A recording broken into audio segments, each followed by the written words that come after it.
احنا طلعنا البصل بتاعنا اهو، وهنسخن العدس بقى. اديني خلاص صفيت الطبق من الزيت، وهنحط شوية زيت صغيرين ونسخن بقى العدس بجبة. اديني نزلت بشوية الزيت الصغيرين هما بتوع البصل برضو اللي احنا قلنا فيهم البصل سخناه، وهنزل بالعدس دلوقتي. اديني نزلت بالعدس اهو اللي هو ابو جبة. هنبتدي بس ايه، نسخنه في النار كده.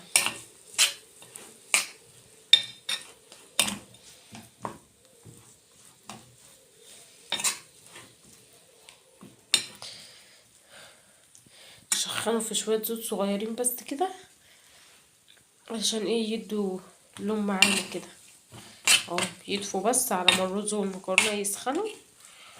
وهوريكم بقى نعمل شويه كشري.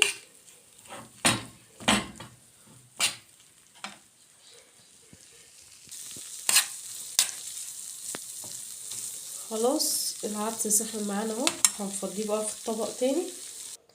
وهنا انا خلاص فضيت العدس بجبه، وهنزل بقى بالصلصه اللي انا هقولكم انا عملتها ازاي بتاع الكشري.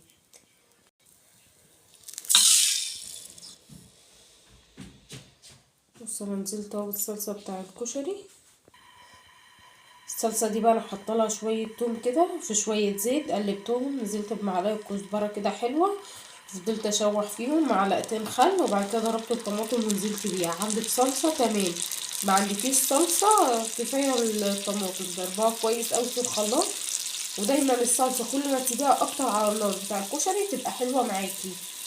زي ما انتوا شايفين كده ابتدت تسخن وتغلي معايا، زي ما انتوا شايفين كده. بس انا عشان لسه حطها على النار لحد ما تغلي. شايفين الصلصه عامله ازاي؟ والله حته كل كوم لما تحط لها معلقتين خل كده صغننين، نقطتين، تبقى حلوه معاك. هفضل اسيبها كده على النار لحد ما تتسبك معايا شويه حلوين، وبعد كده انزلها.